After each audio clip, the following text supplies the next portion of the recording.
High and again back to my mini blog. তো মাথায় বৃষ্টি নিয়ে সেদিন চলে গেছিলাম একটা অন্নপ্রাশন বাড়িতে। তো এই তো পৌঁছেও গেলাম। আমাদের যেতে যেতে অনেকটা লেট হয়ে গিয়েছিল, ওই 10টা সাড়ে 10টা অলরেডি বেজে গেছে।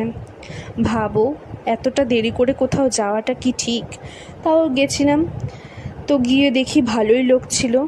তারপর এখানে দাঁড়িয়ে দাঁড়িয়ে একটু ভিডিও করছিলাম, আর এই জায়গাটা ছিল নদীর ওপার লজে। তো গিয়ে এদিকে বসেও পড়ি, তো ওই দিকের ব্যাচ উঠলে এদিকে খাবার দেবে।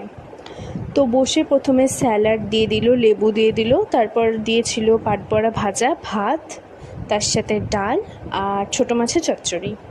তো আরও মাছটা ছিল, বাট আমি নিইনি, সেদিন যা গরম ছিল, বাইরে বৃষ্টি হলেও ভীষণ। তারপর এখানে মাংস পড়ে গিয়েছিল, তারপর চাটনি, মিষ্টি দুটো করে, যেটার একটাও খাবো না। তারপর এখানে দিয়ে দিয়েছিল আইসক্রিম, যেটা একটু বাইরে গিয়ে আমরা দাঁড়িয়ে খাচ্ছিলাম। তো আর কি, এরকম করে চলে আসলাম বাড়ি। তো বাড়ি আস্তে আস্তে ওই 12টা সাড়ে 12টা বেজে গেছে, রাস্তা পুরো ফাঁকা, আবার বৃষ্টি শুরু। তো কেমন লাগলো ভিডিওটা অবশ্যই জানিও।